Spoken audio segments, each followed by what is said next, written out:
Greetings, internet world. You're in the Beat Sessions, your place for all things music. I'm your host, Mitchell Weary. Let's talk about Florence and the Machine and their record, Everybody Scream. They released that on October 31st. This is studio album number 6 for the trailblazing indie rockers and their follow-up to 2022's Dance Fever. Of all the behaviors associated with the human condition, I think that screaming might be the most visceral and cathartic of them all. It's an instinctive and reflexive mechanism, a strong emotional response that can reflect joy and excitement or fear, anger, and pain. And it's perhaps one of the most stigmatized behaviors as well, defying conventional comportment by tapping into the unhinged side of our being, but damn it if that isn't what makes it so alluring. And given the title, it's no surprise that screaming in all of its variations serves as the primary motif on a record that Florence considers to be her most personal to date. In 2023, while on tour in support of Dance Fever, she suffered an ectopic pregnancy that threatened her life and required emergency surgery. And just 10 days later, despite the emotional and physical toll, she resumed performing. But the weight of that experience, along with the cultural malaise that accompanies womanhood, serves as the foundation for arguably the most unique and I would certainly say the most immediate project the band has released to date. The image of her on the cover is worth 100,000 words. She looks distraught, physically exhausted, and vulnerably positioned with her legs spread, but there's defiance in her eyes. The look of a woman who no longer fears any of the tribulations that life can present. In her interview with Zane Lowe, she stated that, quote, "There's always a bit of me that wants to keep hiding, like, no, I'm not ready, put it off. This time I challenged myself to not delay a record. I was like, just move through the fear and put it out." The song itself is about the pullback to the stage and why I always keep going back there, even though every time it takes a little bit more from me, end quote. On the track, The Old Religion, she sings, "And it's the old religion, but the urge remains the same. Freedom from the body, freedom from the pain. And it's your troubled hero back for season 6. When it's at its darkest, it's my favorite bit." Just completely sums up the spirit of this record. The things we love are often the things that destroy us, sadly. And it's one of the many captivating themes on the record. The album's Halloween release date was perfect as well, considering the imagery throughout. While crafting the record, she says, quote, "I looked into themes of witchcraft and mysticism, and everywhere that you looked in terms of birth or stories of birth, you came across stories of witchcraft and folk horror and myths," end quote. It's apparent with many of the album's track titles, like Witch Dance, which opens with the line, "Open my legs, lie down with death." And it's followed by the track Sympathy Magic, where she sings, "I do not find worthiness a virtue. I no longer try to be good. It didn't keep me safe like you told me it would. So come on, tear me wide open, a terrible gift." The album is full of dark, mystic imagery that functions as the perfect illusion for exercising the numerous afflictions that prompted such an urgent follow-up to Dance Fever. And while trauma informs the record, it doesn't weigh it down. The album's genius is that it's an energetic and cathartic exercise in understanding that life truly is about balance, the paradox of give and take. And while the take is often out of our hands, the give aspect is the one thing we can control, and we should be bountiful but shrewd as well. It's about learning to shun naivete and doubt that neither lead to longevity or success in the battle that is life, a battle where happiness often requires sacrifice, but it's worth the fight because life is beautiful. Everybody Scream was produced by Florence with assistance from Idol's lead guitarist Mark Bowen and Aaron Dessner, who has become a household name at this stage in his career. And I love the way in which Florence worked to combine the somber, nuanced style that Aaron and his brother Bryce bring to the Nationals' smoldering sound with the massive, blistering guitar work that Mark contributes to Idols. The album reflects a perfect symmetry where Songs are patient in building, making the wait for those explosive moments so incredibly worthwhile. James Ford contributes to the opening title track, while Dave Bailey of the Glass Animals, who contributed heavily to Dance Fever, contributes to the song Kraken, which is a highlight for me on this record. Definitely one of my favorites. Mitski is also on board, and I think she makes for a perfect collaborator for this project, co-writing the title track, but it's her work with Florence on the track Buckle that might be my biggest criticism of the record, which bums me out. Everybody Scream is a record with raw emotional intensity, something that is a hallmark of Mitski's sound, and Buckle seems to derail that. It's a good song, but given the mood of this record, I think the album would be better without it. It's a 50-minute record almost, and with that song's absence and a few minor adjustments, this album could have played on a single disc instead of a double record, and I think it would have made for a much better listening experience overall. The album also includes contributions from Elysian Collective, Deep Throat Choir, Benjamin Lance of Beirut, James McAllister, and Ethel Cain, who provides backing vocals on the track One of the Greats. The album opens with your title track, Everybody Scream. This one comes out with a glittery synth element before a choir-inspired vocal of ahs creates an ethereal mood of anticipation. The jaunty rhythm hits out of nowhere. Solid drums and a robust, thumping bass lick form a tight groove for the track as it takes off. I love this element.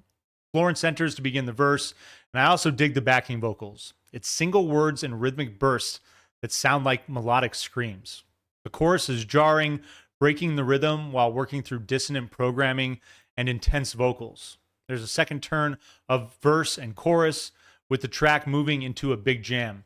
And I love the way it returns with the vocal hook in the chorus while maintaining the groove element of the track. They come together so well, finishing with an intense coda of just vocals and light fluttering synths.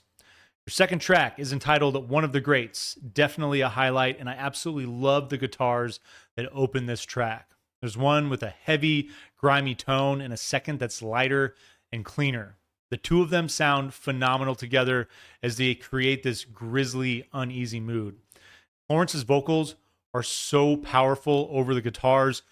You should listen to this whole record in the headphones, but on this particular track, you'll feel her voice resonate in your body. Rhythm works in minimal fashion, complementing the guitars and allowing her voice to continue as the focus. The drums develop a bit more form in the chorus, with the Elysian Collective doing work with tremolo string textures that are airy but unnerving. The song continues to swell, building anxiously but cathartically. And I love the line, "It must be nice to be a man and make boring music just because you can," before the crescendo hits. The strings remain with the guitar and vocals as the track commences its rebuild to finish with a massive wall of sound and then fizzling out in the finish. Your third track is entitled Witch Dance.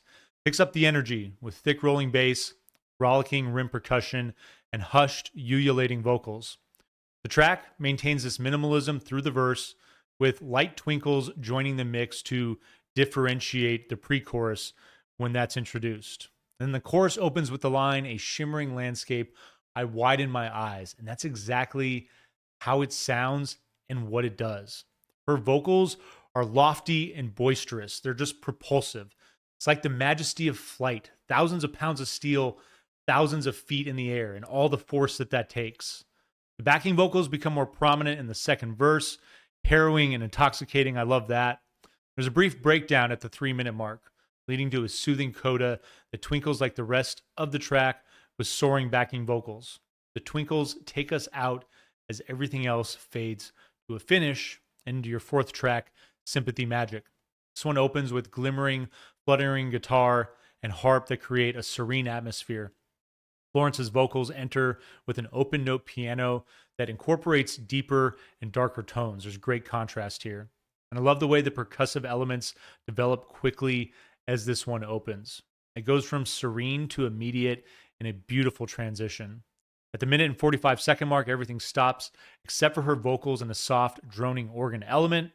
There's subtle harp textures that build in before the song explodes in the chorus, with powerful stomping percussion, a clapping percussive element, and staccato piano. The song moves seamlessly into a surging coda where all of the instrumentation that has been introduced plays sporadically in and out, and it's a great example of the fine nuance and attention to detail on this record. Perfume and Milk is your fifth track, leads out with a shimmering vacuum that moves in a slow wave before strong and broody downstrummed acoustic guitar take control of the track. Florence takes the spotlight when she enters with minimal but powerful tom percussion that intensifies the mood. The lyrics are intense and the atmosphere is bleak on this one, and it continues to gain momentum right up to the start of the coda. And then the track retreats and slowly fades with a refrain, the line "The world turns" to finish. It's one of the simpler compositions, but it's probably one of the most evocative as well, and I love that balance. Your sixth track is entitled Buckle. The light strum of the rhythmic acoustic guitar takes this one out of the gate, establishing an indie folk feel on this one. Florence's vocals carried the song through the minimal first verse, with the track taking several nuanced but I'd say significant shifts in the chorus. Her vocal melodies are lighter, there's sparse percussion and soft droning synths that build into the hook. I'm still hanging off the buckle of your belt. The second verse features lovely harmonies throughout that initiate the song's escalating intensity, which takes a step back in the coda to give the track a slightly mellow finish on the hook. Again, it's not a bad song, but I would just love to think of what the seamlessness of this record would be like without it. Your seventh track is entitled Kraken. It's a highlight again for me. Driving acoustic guitar and bass drum lead this one off, with the vocals joining the party shortly after. There are humming textures that give the song body as various elements play in and out. The pre-chorus steers the track into brooding terrain, with the drums developing further to enhance the vigor, and then it backs off for just a second before bursting into a rapturous chorus with massive vocals and harmonies. I love the way that it moves back and forth between these different elements, finishing in explosive fashion with the refrain, "Do you see me now?" and a brief outro that reverts to the open. Your eighth track, is entitled The Old Religion. Takes the album in a mellow direction with sullen piano and vulnerability in Florence's vocals. But that's not what this album is about. Her vocals quickly find strength in front of downstrummed staccato guitar, amplifying the ardent mood of this track. Raspy synths swell into the chorus with vocals that find a great blend of power and frailty in their towering tone. The song does a second turn on this pattern that takes it seamlessly into a coda, expanding with strings and other climbing textures before evaporating into the finish. Your ninth track is entitled Drink Deep. It's got these chimey textures, ominous synths, and light but haunting harmonies that open this one up. There are a few powerful drum strikes that usher in the vocals, and honestly, what sounds like muted staccato horns. It might just be programming, but I think it's horns. The simple drums help the track keep some semblance of form. It remains minimal and atmospheric, with moments where the drums disappear to enhance this effect. The coda goes for a full cinematic finish, with the drums carrying the weight of all the dense texture and soaring, ululating vocals that work briefly on their own to end this track. Your 10th song is entitled Music by Men, opens with the acoustic rhythm guitar and subtle organ textures for a few bars before the vocals enter, taking the album back into the indie folk territory. A bit of piano works in to give the melodies great depth, while the icy drone of strings gives the song a chilling effect. Percussion develops in the second verse, along with the delicate woodwinds, stimulating the track until just after the 3-minute and 15-second mark, where it relaxes briefly before a restrained surge builds back into the finish. And then your 11th track is entitled You Can Have It All. The penultimate track fades in on a droning harmony that ushers in a minimal but anxious build, with staccato guitar backing big vocals and ominous harmonies. The drums work in to add this thick tension that continues to rise as the song progresses. Her voice is so powerful on this one, and it shines with the explosiveness of the hook, You Can Have It All, while the chorus just rocks out. Staccato piano dominates the second verse, complemented by curious woodwind element. And this one gets a little spooky, a perfect penultimate track given the thematic focus. And I love that the second turn of the chorus rocks even harder to finish this thing out. And then your final track, your 12th song, is called And Love. You got a somber, relatively simple piano arrangement that opens this one up with this psychedelic flutter of harp and other programming that give the song a surreal atmosphere. The textures find more form and continuity as the track unfolds, a cathartic moment of resolve with a refrain of the lines, "Peace is coming," and finishing with, "And love was not what I thought it was," an immaculate, soaring vocal surrounded by fluttering harp. The final track is like I love And Love. I love the way that it draws this thing to a close. Kind of a mellow track, but with so much intensity there, it's so fitting. I will say again that Buckle kind of derails the album, and I do feel like to a degree, as much as I like Music by Men and Drink Deep, it feels like the album kind of wanders off to a degree for a little bit. It's not to its detriment necessarily, but I feel like the front half of this album is so focused and so on point, while the back end, because it does kind of veer off just a tiny bit. But I think that You Can Have It All, the penultimate track, is a song that is so incredible and just rights the ship. It brings everything back to where it needs to be for the close and love. If it wasn't for Buckle and just kind of the issues with the back end, this album would be damn near perfect, in my opinion. I absolutely love what she's doing with this record. I feel like Dance Fever was an album that had more energy, but this album has more raw intensity. This is a powerful album, and the music complements it so well. And I think as far as all the collaborators I mentioned, they just found a way to work perfectly in unison with one another. I am going to give this thing an 8.5 out of 10.